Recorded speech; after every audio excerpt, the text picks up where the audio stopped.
Hello, beautiful people of the internet. How are you doing today? My name is Jackie, and welcome back to my YouTube channel.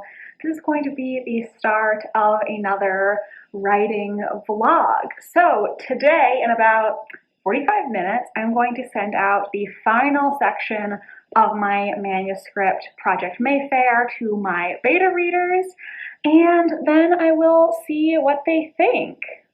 So, an update on how that is going.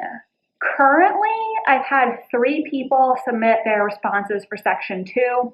2 people told me they were almost done and they're going to send me the surveys tomorrow. Then I have one person who I don't really know what's going on with that person. They did leave a couple comments on the first chapter of the first section, but then I haven't heard from them. Based on a comment that person made about how school has been keeping them very busy, I kind of think maybe they just got overwhelmed and they're behind, and possibly they're just not going to be a beta reader. I feel like if I was in that position, not saying this is the case for them, but if that was me and I was, still on section 1 when everyone else was going to be on section 3, I probably would feel so bad and like I did not hold up my end of the bargain, and I probably would have a really hard time facing the person. So not saying for a fact that's what happened, but just based on things that she said to me, I'm assuming it's more so a schedule thing and not like she didn't like it or that she is giving me the runaround or anything like that. Then the other 2 people, they said they were going to get caught up. Things have just been busy for them right now. I haven't heard from them in a while. One of them hasn't left any comments on the document, so I don't know if they've read any of it. So there is still a chance that they might read it and give me feedback, but I haven't heard from them for a while, so I don't really know what's going on there. I'm also not going to send those 2 people the 3rd section today.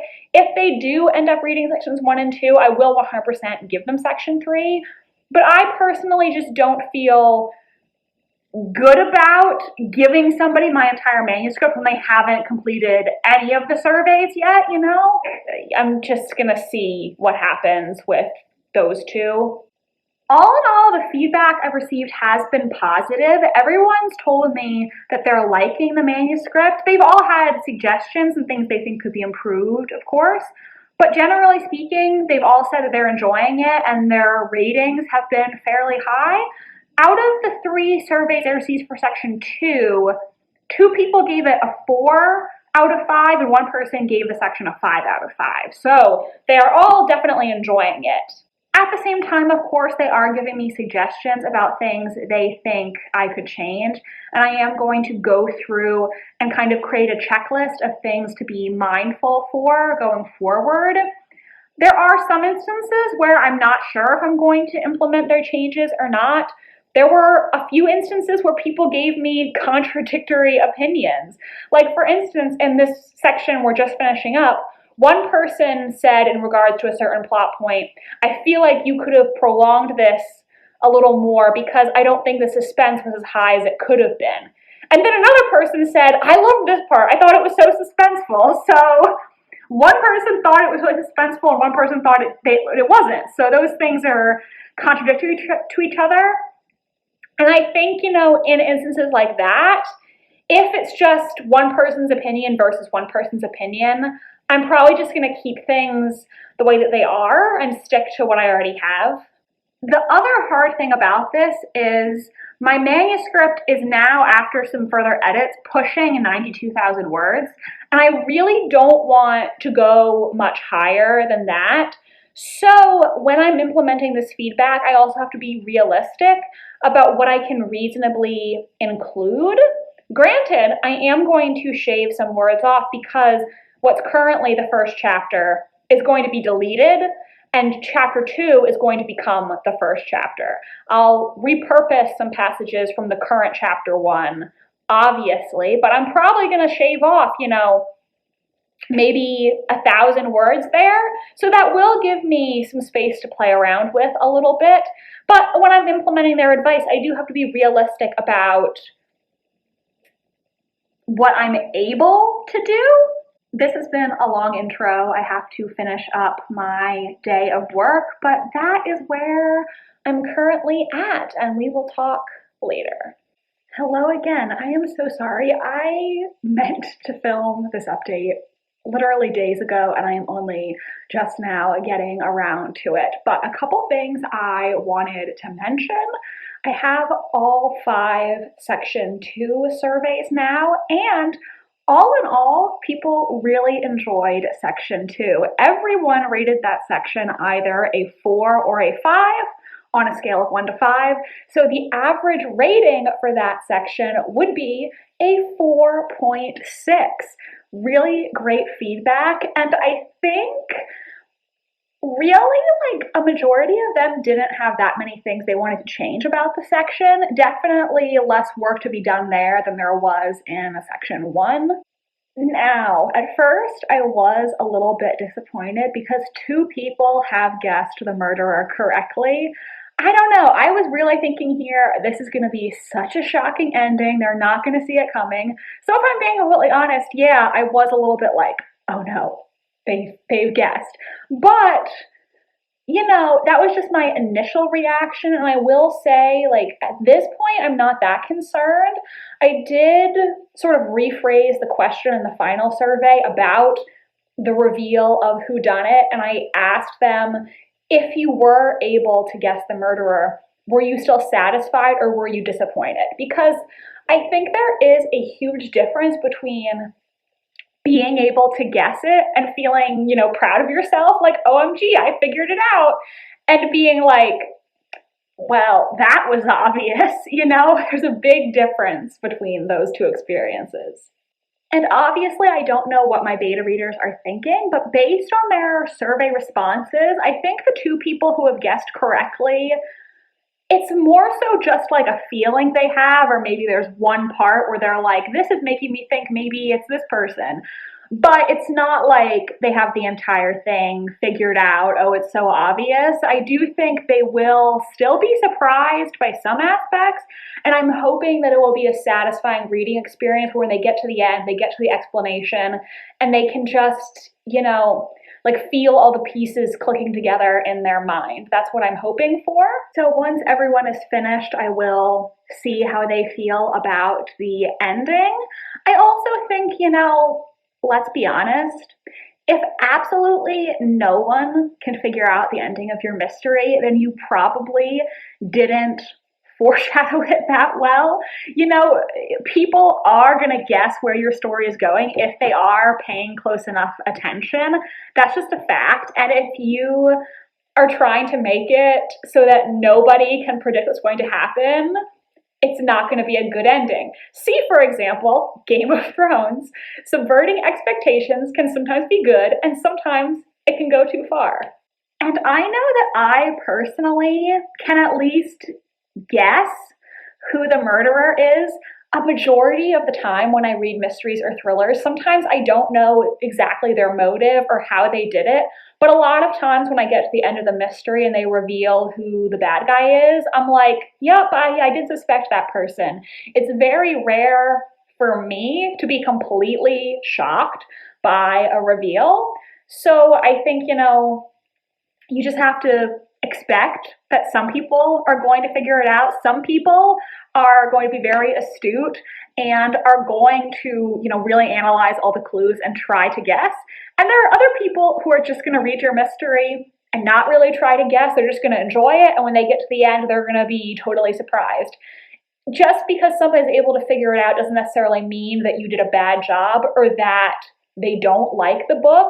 Some people just really are good at guessing and they like trying to guess. It's different readers, different experiences. I don't know. Hopefully you understand what I'm getting at there. We'll see what they say when they get to the end. So that is it for this update. I told my beta readers to give me their feedback on the final section, by Memorial Day. I pushed it back a little bit to give them some extra time. So excited to see what they think. Hello. So today I was trying to rework the first chapter of my novel because, as I mentioned, my beta readers had some issue with the current first chapter, and so I'm trying to combine parts of chapter 1 and chapter 2 into just one opening chapter. And I'm getting kind of frustrated because I keep trying, and every single time I just am like, oh no, I don't like this, gotta try again. And so I'm getting a little exasperated with the whole thing.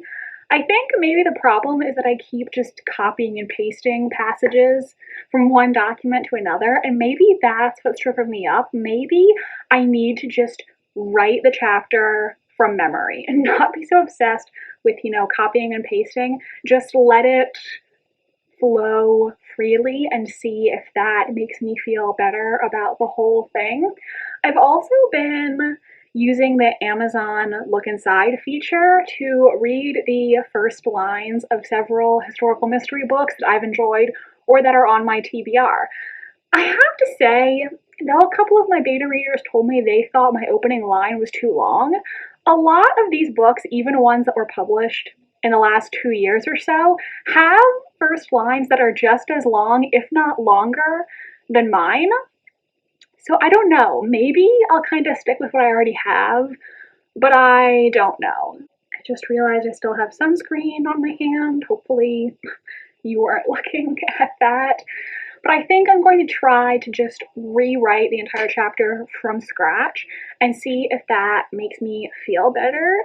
I feel really good about the manuscript as a whole. I'm just nervous about the beginning, and I think maybe I'm putting a lot of pressure on myself because the beginning needs to be extremely strong to attract a literary agent's interest. So maybe I'm being too harsh and I just need to put things into perspective. But that does seem to be the weakest part of my entire manuscript, and it's really important that I get it right. I'm going to try not to stress about it too much, though. Hi, besties. So sorry if there is noise in the background. The oven is currently self-cleaning. Also, as I have mentioned multiple times, I'm having a lot of issues with my phone camera. The outward-facing camera does not work, and the sound quality is a little bit dicey. Sometimes it sounds good, other times it does not, so I apologize. I might have to get a new phone, and that's a whole ordeal we don't need to get into. But I want to say, yesterday, I ended up rewriting the first chapter, and I think this worked pretty well. So basically what I did was, instead of just copying and pasting huge passages, I actually wrote the chapter out in my notebook, and I think that really helped because I think all the copying and pasting, it was messing with my flow, and that's why I kept being like, this is shit, I'm not happy with this. I think, it just wasn't natural, and so just rewriting it from memory helped me get some perspective.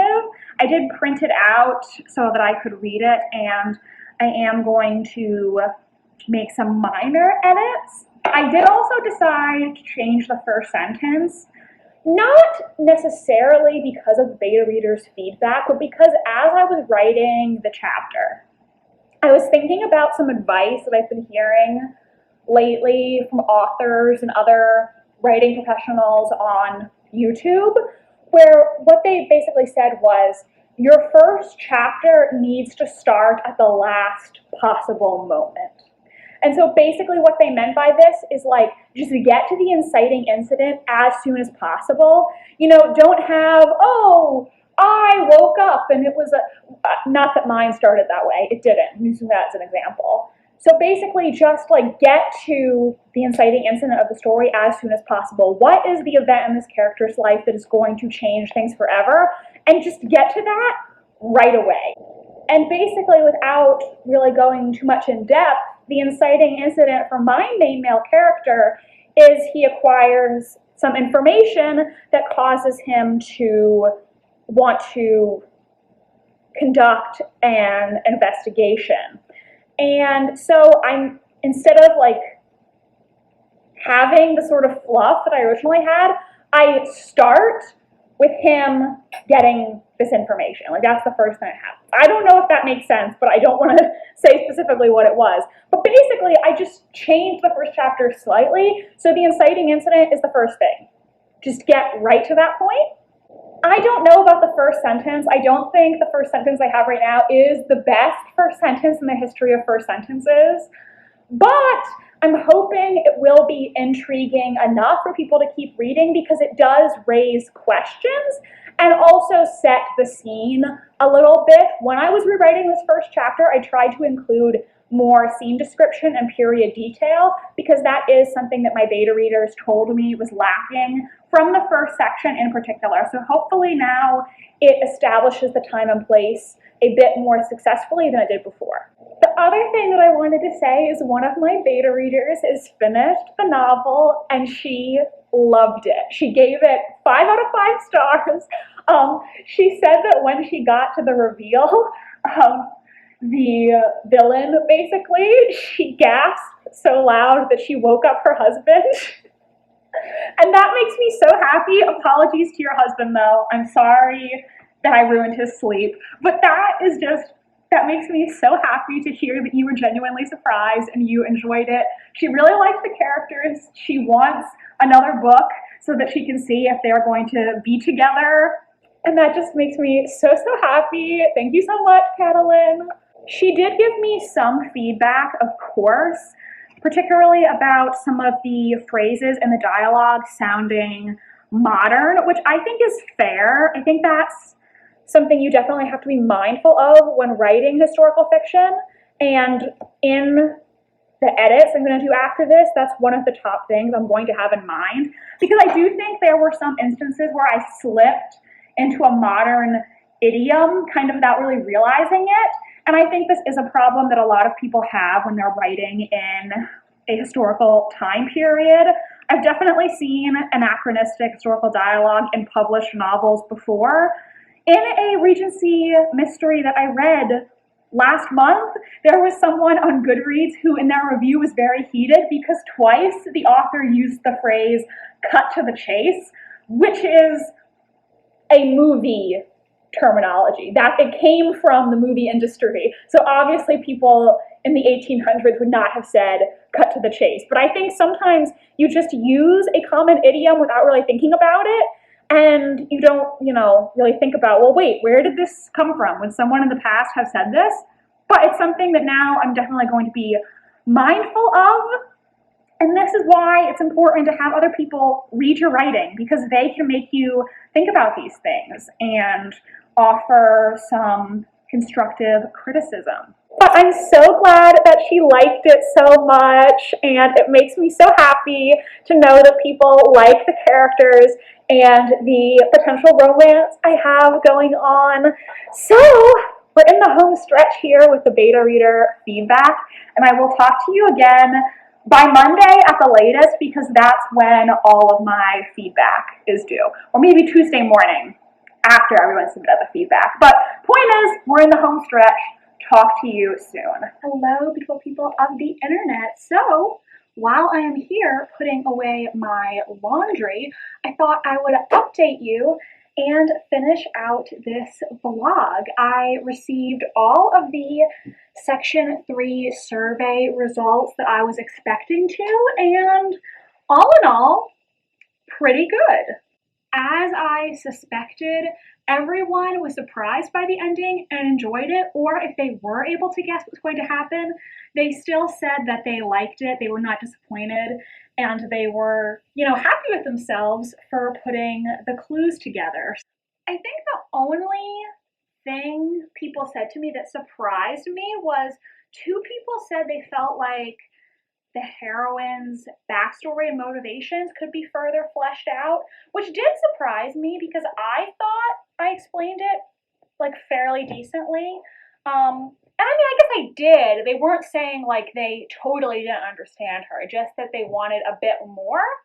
But the good news is someone gave a really good suggestion for how I could improve that, and I think it was a good idea. So I will add that to the next draft.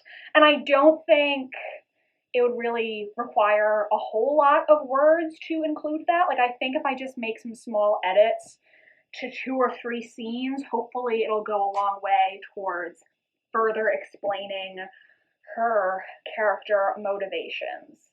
Really, no one said anything to me that I thought was out of pocket. I understood where they were coming from in pretty much every instance. Even if I wasn't 100% sure I agreed with them, I could always understand why they felt that way. And nobody was mean to me, so that's good. Now my camera fell over when I put something down on the bed. My God, my life is falling apart. This angle is terrible. I don't know what to do. And now I tried to adjust and the camera is like pointing at the ceiling. I need to get like a new phone, a new tripod. I am just a mess. Everything's a mess. But the good news is I did the math. I did the averages. So, section 3. I asked them, again, on a scale of 1 to 5, how much do you enjoy this section? And I took an average of everyone's response. And so the rating for section 3 as a whole is 4.4 stars. That's amazing. I then asked them on a scale of 1 to 5, how much did you enjoy this manuscript as a whole? And the average for that is 4.6. Fantastic.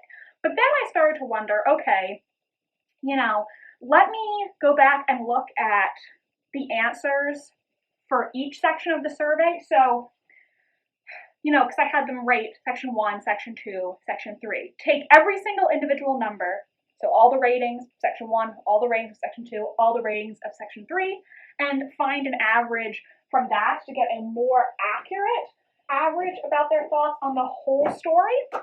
And that average was still 4.31 out of 5. So, I can't complain about that. Like, their average rating for the story is so high.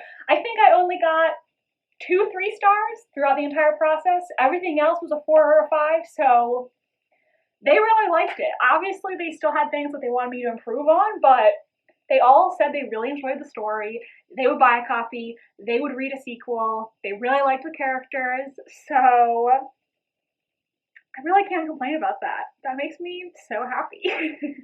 I think my perception, and I think based on their survey results, my beta readers felt similarly. I really think that if I complete their feedback, their suggested edits from this draft, I think the next version is probably like submission ready.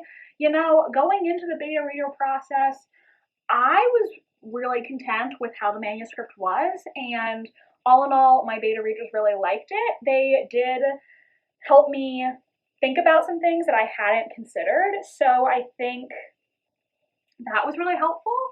And I think once I execute their suggested edits, really, I don't know what else there would be to change. I think at that point, I would just need to bite the bullet and just send it out to people and see what response I get, I feel like it'll be ready after this. And at some point, I just have to bite the bullet and do it, I can't delay it forever. So I think that is pretty much it for this vlog. I will be back soon with another one. I want to take a moment to shout out my 5 beta readers who sent me all 3 surveys. Those are Daniela, Sherry, Kat, Catalin, and Brianna. Thank you so much, you guys. You gave me such amazing feedback, really good suggestions, and I really appreciate you all for what you've done for me. I did send them an email thanking them. I think they received it. Nobody responded to it, but I did send an email. If any of you are watching this video and you didn't get a thank you email, let me know. I'll send it again. And that is pretty much it for this vlog. I will film another one soon as I start working on these suggested edits. If you liked this video, make sure to give it a big thumbs up and subscribe to my channel if you want to see more from me. I post new videos every Wednesday and Sunday. My social media links are down below if you want to follow me on Tumblr, Instagram, or be my friend on Goodreads. Thank you so much for watching, you guys, and I hope you have a wonderful rest of your day. Bye, and I'll see you next time. time.